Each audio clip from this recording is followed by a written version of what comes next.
Yo, what's up guys, your boy vKilljoyy here, and today we're going to be doing something I haven't done for a long time, but we're going to be doing another video of editing the Pamaj-tage, which is basically where I'm editing for you guys live, show you guys what I'm, I'll talk through what I'm thinking, I show you guys, what I'm doing, and I'm basically just editing for you guys to see.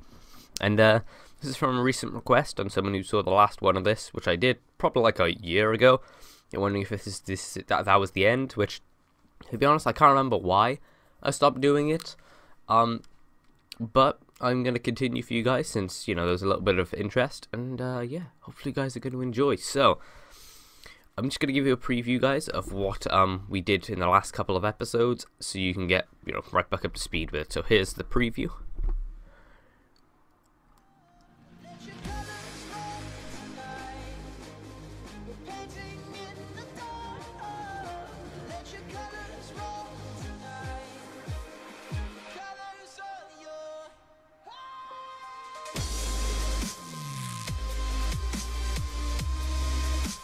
And that's what we've got so far. So I had to do a little bit of re-importing some footage because I'd lost it, but it all seems to be okay right now.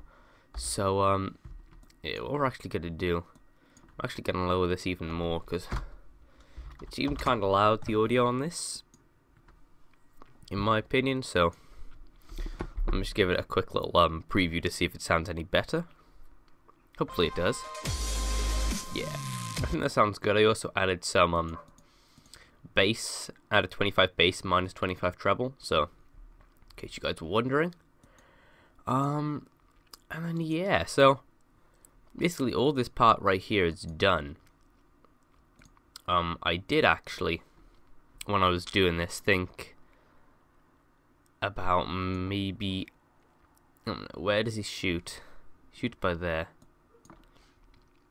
Okay, I gotta try and find the point because I was thinking of trying to do some more time remapping to make it flow a bit better, but yeah, we gotta let it load up the preview first. It's like right by there. I want to have that like zooming in scope part to be a little bit longer and this part to be shorter, so we'll see. And bang. So this is basically exactly where I wanted it to be. Grab that by there, and then I'm gonna grab just before he zooms in, like, oh no, like that. I'm just gonna move it across a bit. Now I'm not sure if this is gonna mess up like the frame rate and stuff. If it is, and we don't need to keep it. But I was thinking that it would look kind of cool if it slowed down, then sped up and went into the shot. That's just the way I was thinking about it. I could obviously then use Twixtor, but for this, it's just easier for me to use the time remapping, to get it a bit more accurate as to what I want to have happen on each frame. So it's a bit slower there, hopefully. He zooms in, bang, a quad feed, bang, quad color actually. So let's wait for the end bit of this to happen, or to preview out. I don't know. I think that looks pretty good. It all seemed kind of slow, but whatever. I mean, that works. Yeah, since that clip ended, then we have to go on to the next clip, which see, I'm used to having like a different layout and stuff for all my things. It's not as organized as I'd like it, so it is a little bit weird, but we're gonna try and see what we can do. Yeah, I'm used to having just the raw clips, and anyway, so what did we do? We used the opener, ballista opener, that's what I called it. Okay, let's change that to none to show that you've done it. Then only the things which have the color on them are the things we need to use. That's the way I like to do it. I'm gonna use his ballista 9-man, pretty nice, and I'm actually going to move all the layers going down, because the way I think about when I'm doing this is my audio layers on the bottom, so I'd like to keep my clip as close to the audio layer as possible, so you don't have to keep like scrolling back and forth if it's at the top and that's at the bottom. But if you have your audio layer as the top layer, then by all means have your clips going upwards. This is just the way I do it. I don't know about you, you know, whatever. It's all down to personal preference, really. So yeah. So I think I'm gonna need to do some keyframing here. So it should be pretty interesting. If you guys don't remember how to keyframe, basically, if you click actually on the number pad on the right hand side of your keyboard, there's a 0 at the bottom. If you click that, it'll run preview, which not many people know that shortcut. If you click that, and every time then you hear the beat which you want to sync to, click the star key on the same section. It's on the top row for me. It's like a little star key, an asterisk. But when you click, it adds one of these little marker things. So I'm going to do that right now. So let's have a go at this. Does that have to run preview again? It does.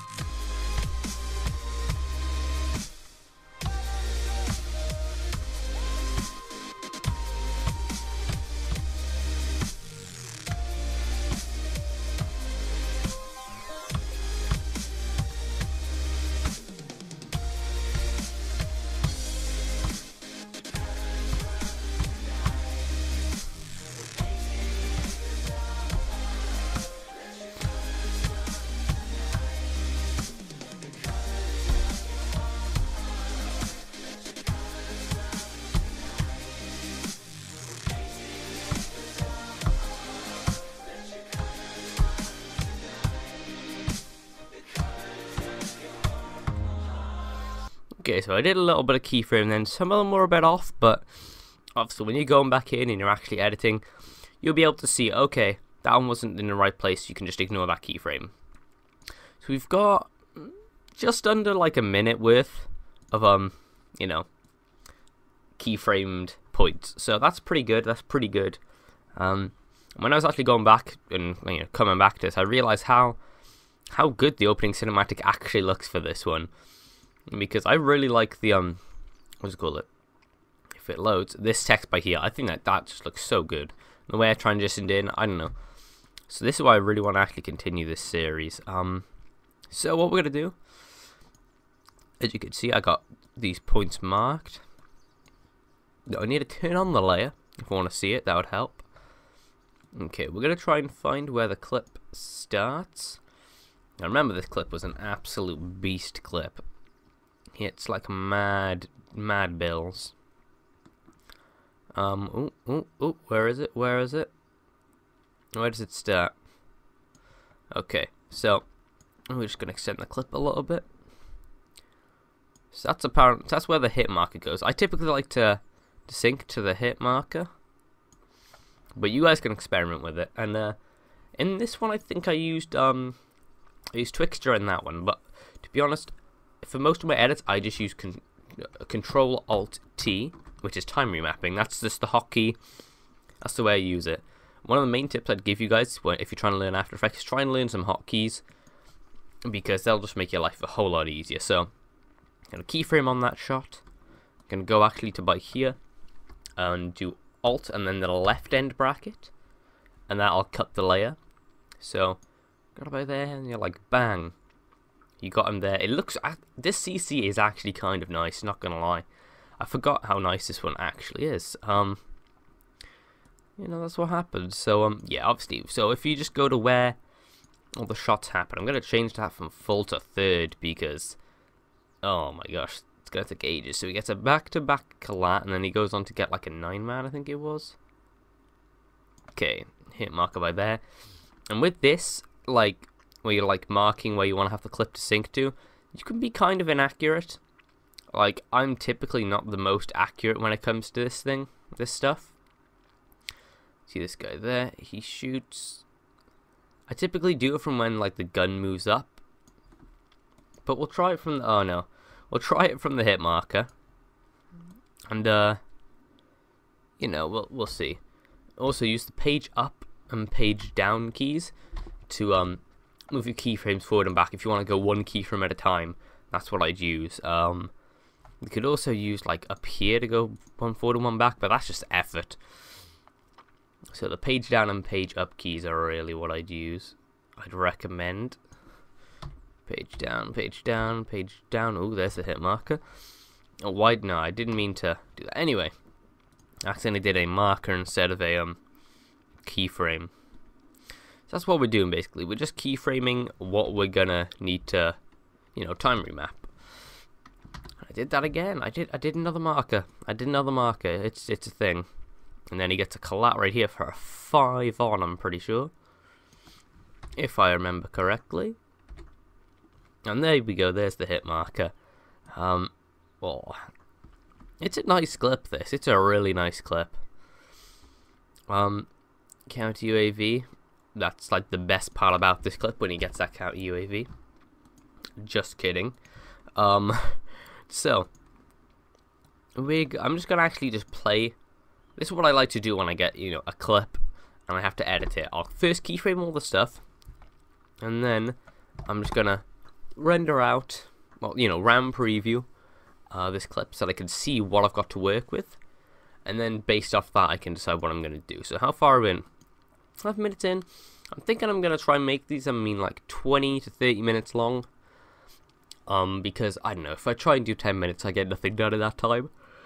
And yeah, if I have it longer, then it gets a bit boring. But I'm gonna show you guys the entire process of what I do and stuff when I'm editing, because I know a lot of you guys who, like, you know, are new to editing, you don't know maybe like what effects to use, or you don't know any tip. You want to try and learn After Effects, and you want to get a bit better.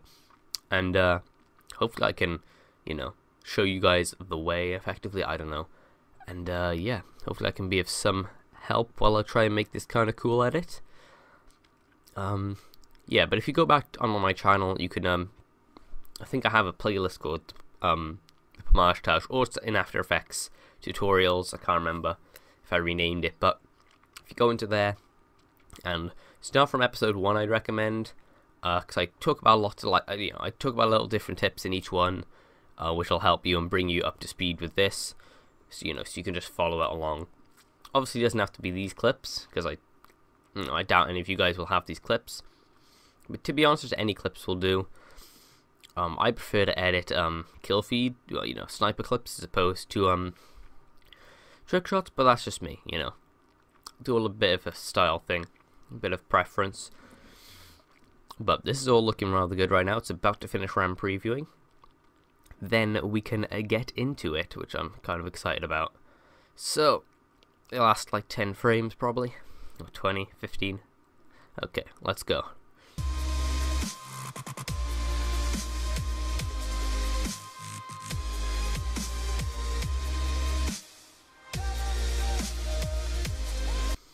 Okay, so that was interesting. I think I'm going to change the keyframing actually by quite a bit. So you can see here I've taken quite a jump from where the hit marker was. I'm going to go back to where he like first like shoots and the gun then like kicks up. I'm gonna use that as the keyframe. Why? Because I think it looks more like it'll make more sense.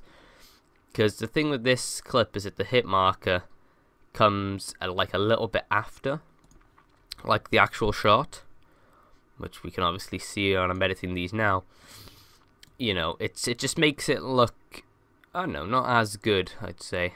Okay, right by there, and bang. Then you can delete the other ones, the you know, the ones which you did first off, like that, and then I can actually sync this one up so that the shot is then by there. And the key thing to note is that we're not just gonna, it's not just gonna be the you know, the clip we're gonna sync. Well, I don't know what I mean by that. It's not just gonna be the shots which we're gonna get synced. So you know, we're gonna sync, you know, zoom ins and stuff. This is nice. So if you look here, this is something which I need to make clear. In here we have, between this keyframe and say this keyframe, say we have 100 frames. We don't, but imagine that we have 100 frames in here, okay? And this is like 50 frames along. It's roughly halfway. Now, this clip is a 59.94 frame per second clip, or basically a 60 frame per second clip. and I'm going to upload this to YouTube as 30 frames per second. So that means that for every frame, there's 2 of them, you know, in this comp. But there's one which is not going to get uploaded to YouTube. We have twice as many frames basically in here than we have that's actually going to get uploaded. And with that, we can sort of manipulate that we can make the speed half as fast, and you won't be able to tell that it looks choppy. This is honestly one of the hardest things to try and explain to people. But we have the clip here, okay? There's 50 frames on each side. Imagine it. And no. Let's say there's 60 frames on each side. Okay, because it's a 60 frame per second clip. And I'm going to upload it in 30 frames per second. So, if I bring that all the way to there, which is, you know, doubling the distance between there, which means that there's, you know, it's half the distance between that one, then there'll be 1 frame per, you know, there'll be 1 frame. It'll basically change to 30 frames per second. This is really hard to explain, but basically, I don't know. We're just going to have a look what this looks like right now, because I hope I didn't mess it up. I have no idea how I could really explain it, to be honest. Like, yeah, I don't know. It's quite interesting to try and explain to people, but yeah, let's have a look at this.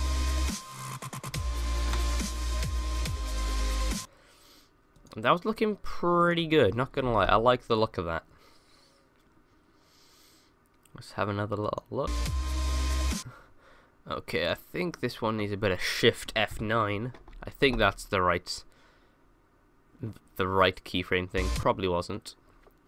Maybe that just needs F9. Probably just needs F9, and then this one, click F9. It's just to smooth it out a bit. And that should hopefully make it look a little bit better. I don't know. I'm just hoping.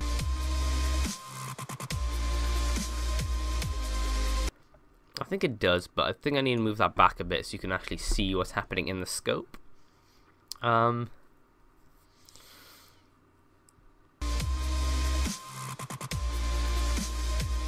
Nice one. So that's looking pretty good.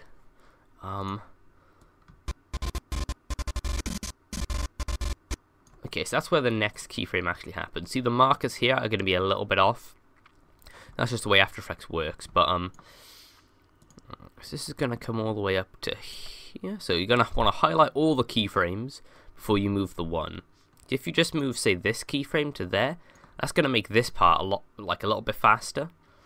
Sure, that'll be slower, which is what you want, but that'll be a bit faster. So you're going to keep it, highlight them all so that the speed between them doesn't change until, you know, we actually edit it, and it does. So we got that. Okay, now I'm gonna kind of by here, just keyframe just before the beat, which is by there, and then do when he zooms in, page down, bang, he zooms in by there, and then when does he zoom out? He zooms out just by there. So I'm gonna keyframe that, move it onto that keyframe, and just see how this part looks. Actually, no, let's try and do it all. Okay, and we're actually gonna move this one just a wee bit forward, just onto the keyframe. Okay, we're gonna get now when he zooms in fully, and hook that up to, I think by there is where the goodness happens. Like that, and the shot should go by here. Then, you know, if you just use Control and move this sort of like thing, you can scrub through in here where everything is. In case you guys are wondering, just drag that to there.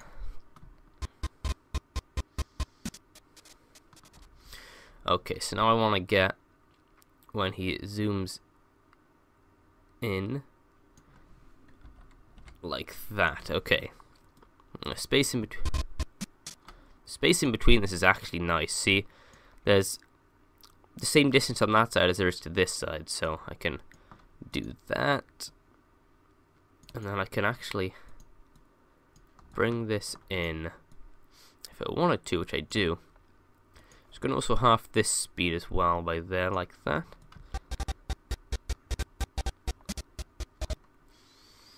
And then by here is when it's gonna cut. So yeah, let's see how this is gonna look now when we preview it out. Just doing some basic syncing, really this episode. I think that might end it off. I might do some scaling and stuff if you guys see that, which I'd have to do anyway. But let's see how this looks all synced up. I tried to sync the zooming in as well, you know, the scoping in into this if I could, which, you know, just try and make it flow as well. Don't try and force an edit to go faster. Don't try and time remap it to go faster than it feels natural, or don't try and make it slower than it looks, you know. Because, like I said, with the time remapping and what I was doing there with like the 30 frames and 60 frames, it can be a bit to get your head around. But yeah. Anyway, let's have a look at this.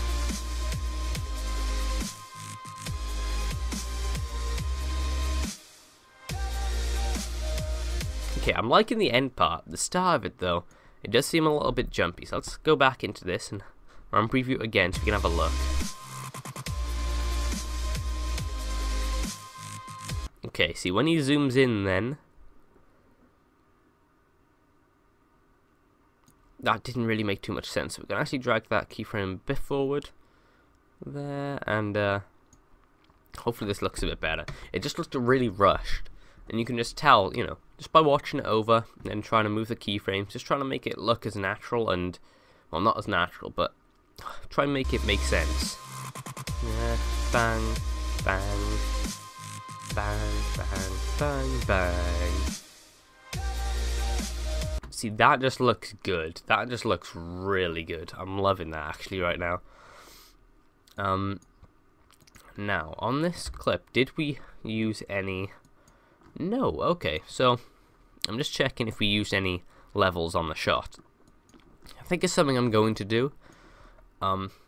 In this, we actually did use some levels, didn't we? Yes, I want to see what settings I used on this. I went to 210. I remember in the episode I was like, no, I'm not gonna, yeah, I was, you know, contemplating exactly what I was going to do, but I'm going to go back to here, actually, and... gonna add some levels. Okay, this is just, it'll brighten it up, so when he shoots it goes a little bit brighter. I just think it looks pretty good. But yeah, that's just me though. You guys may not agree. And also I don't know if there's any scaling on this clip, which, you know, I don't know, we'll probably add some just to make it look a little bit better. And yeah, so we're just gonna do these little effects now, the scaling and the levels. If my effects and presets wants to load, which probably doesn't, you know, 23 minutes in, I would really appreciate if you could load effects and presets, you know, but you know, we can just wait. There we go. Thank you. Levels. I could have just copied it from the other layer, I just remembered now, but you know.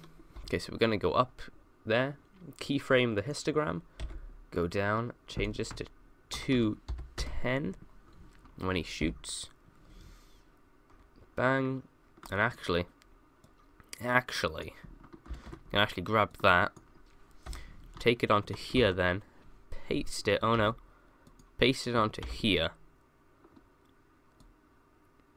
So that, yeah, okay, anyway, let me just, no, I did that on the scale. That was a scale? 1 minute, I'm confused. The histogram should, there we go, yeah, okay. Oh, give me a moment, guys. I just had no idea what was going on then. Okay, so we're gonna paste this now. Bang, like that. Okay, that works.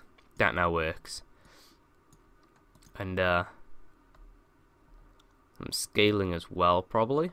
That would actually be a good idea, I think. methinks that would be a good idea to have a little bit of scaling. You know, just a little bit like that. Bang, just zooming in, a nice little amount. The scaling goes to 107, 115. Let's do that, and then we can actually extend that a little bit. And then this, we're only going to use as, you know, continual pattern thing. I love that little pattern thing throughout. So I'm going to then keyframe on my actual layout out when all the shots happen. Now this is what I want to do. The markers. They're going to place markers every time he shoots, because then we're going to know without having to have the time remap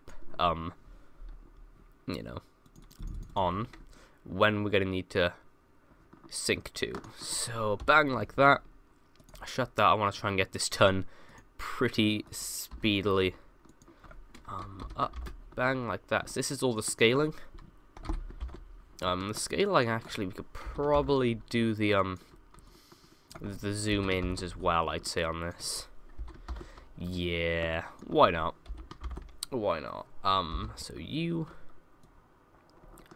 zooms in by there, page up, like that, and page up, like that. So basically, as you can see, I'm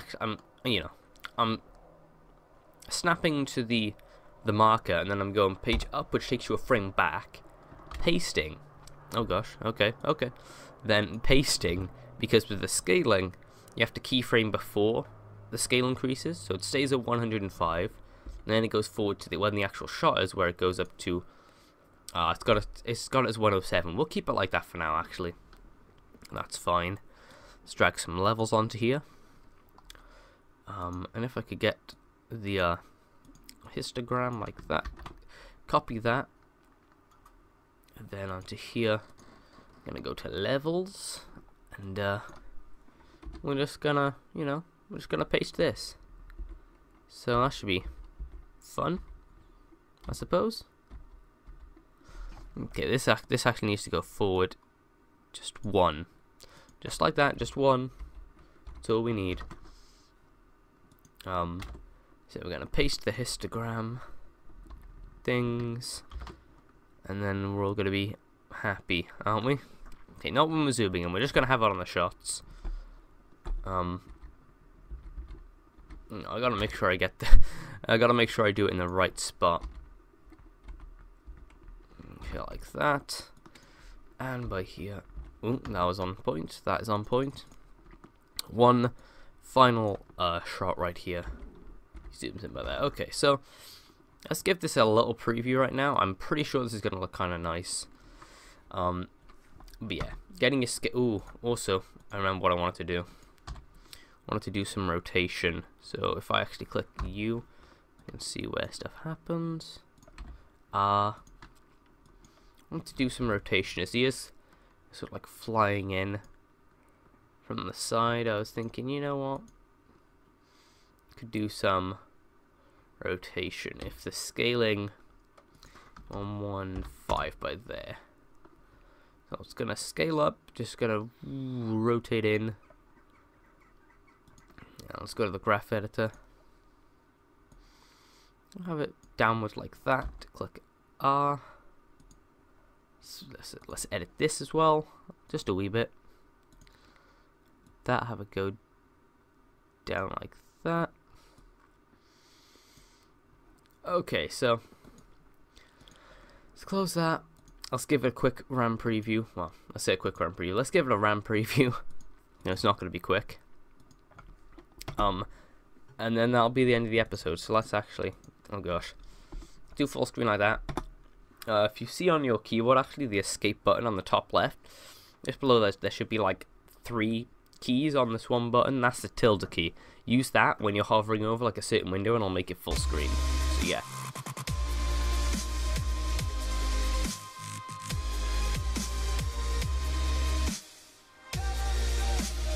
I think that looks really good right now.